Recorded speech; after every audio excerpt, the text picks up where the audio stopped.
ఈరోజు అనంతపురం నగరంలో టీడీపీ నుండి ముక్తియార్ అహ్మద్ వారితో పాటు మరికొంతమంది పార్టీలకు జాయిన్ కావడం జరిగింది. వారిని కూడా వైఎస్ఆర్ కాంగ్రెస్ పార్టీగా సాధారణంగా ఆహ్వానిస్తున్నాం. అనంతపురం నగరంలో చూస్తూ ఉన్నాం. ఇప్పుడు టీడీపీలో ఉన్నటువంటి వాళ్ళు అందరూ కూడా వాళ్ళు చేసేటువంటి అరాచకాలు నచ్చక, వాళ్ళు చేసేటువంటి విధానాలు నచ్చక ఈరోజు టీడీపీ నుండి వైసీపీలోకి చేరడం జరుగుతూ ఉంది. నిన్నటి రోజున చూసాం, ఒక్క బాధ్యత గలమైనటువంటి స్థానంలో ఉన్నటువంటి సిఐ గారు ఏ రకంగా దుర్భాషలాడనేది చూసాం. మేము ఏమడిగినాం, అక్కడ ప్రజల సౌకర్యార్థము, ప్రజల కోసము ఏదైతే టీడీపీకి సంబంధించినటువంటి జెండాకర్ర ఉందో ఆ జెండాకర్రను తొలగించడం జరిగింది. ఈ జెండాకర్రను తొలగించే క్రమంలో అక్కడ ఉన్నటువంటి మా కార్పొరేటర్ ముంతాజ్ బేగం గారి కుమారుడైనటువంటి దాదు అక్కడుండి అన్ని ఇళ్ళు కొట్టేశాం, అన్ని మెట్లు కొట్టేశాం, కాబట్టి ఇది కూడా ఇబ్బంది అవుతుంది, కాబట్టి వాళ్ళందరికీ అసౌకర్యం కలుగుతుందనే ఉద్దేశంతో తీసి మళ్ళీ కలిసింటే వేసుకోండి అని చెప్పేసి కూడా చెప్పడం జరిగింది.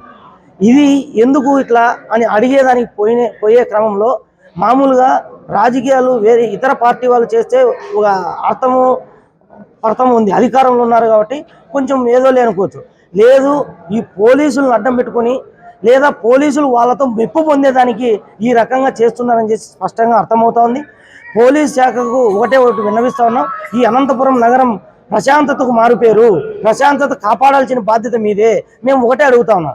ఇన్ని అరాచకాలు సోషల్ మీడియాలో వచ్చాయి, మీడియాలో వచ్చాయి, టీవీ ఛానల్లో వచ్చాయి, ఎలక్ట్రానిక్ ప్రింట్ మీడియాలో వచ్చినటువంటి టీడీపీ నాయకులు చేసినటువంటి కబ్జాలు కానీ వాళ్ళ పార్టీ వాళ్ళే చెప్తున్నటువంటి ఏ దానిపైన చర్యలు తీసుకున్నారో మీరు బహిర్గతం చేయాల్సిన అవసరం ఉంది. ఎందుకు మీరు బహిర్గతం చేయరు?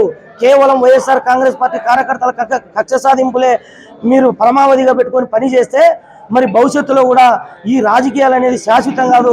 మీరు ప్రజలను రక్షించాల్సింది వాళ్ళు. ఈరోజు ఇక్కడ ప్రజల మానానికి విలువ లేదు, ప్రజల ఆస్తికి రక్షణ లేదు. అట్లాంటి మీరే రక్షించాలని చెప్పేసి మేము అడుగుతూ ఉంటే రక్షించండి అని చెప్పేసి రక్షించాల్సిన వాళ్ళని ఈరోజు భక్షించే విధంగా వ్యవహరిస్తూ ఉన్నారు. కాబట్టి పోలీస్ శాఖ తీరు మారాల్సిన అవసరం ఉంది. ఇక్కడ మంచి మంచి ఆఫీసర్లు ఉన్నారు. ఏదైనా ఎవరికైనా కష్టం వస్తే అయ్యా అని మీ దగ్గరికి వచ్చేవాళ్ళు ఈరోజు నమ్ముకొని మీ దగ్గరికి వస్తే మీరే ఈరోజు ఉక్కుపాదం పెట్టి అణిచివేసే ప్రయత్నం చేస్తూ ఉన్నారు. ప్రజాస్వామ్యం ఇది.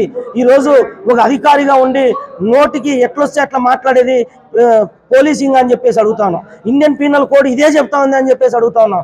టీడీపీ నాయకులు ఏదైతే మీకు అక్రమ కేసులు ఒక కంప్లైంట్ ఇస్తే అవి అక్రమమా సక్రమమా అని చూడకుండా అరెస్ట్ చేయడం ఏందని చెప్పేసి అడుగుతున్నాం. ఇప్పటి వరకు మీడియా ద్వారా, ఎలక్ట్రానిక్ మీడియా ద్వారా, ప్రింట్ మీడియా ద్వారా, సోషల్ మీడియా ద్వారా వచ్చినటువంటి టీడీపీ నాయకుల అరాచకాలను బహిర్గతం చేయండి. దానిపైన ఏం చర్యలు తీసుకున్నారో చెప్పండి. శారదానగర్లో ఇన్సిడెంట్, రెండో రోడ్లో ఇన్సిడెంట్, తర్వాత ఈ ఆస్తులకు సంబంధించినటువంటి ఇట్లాంటివి చాలా ఉన్నాయి.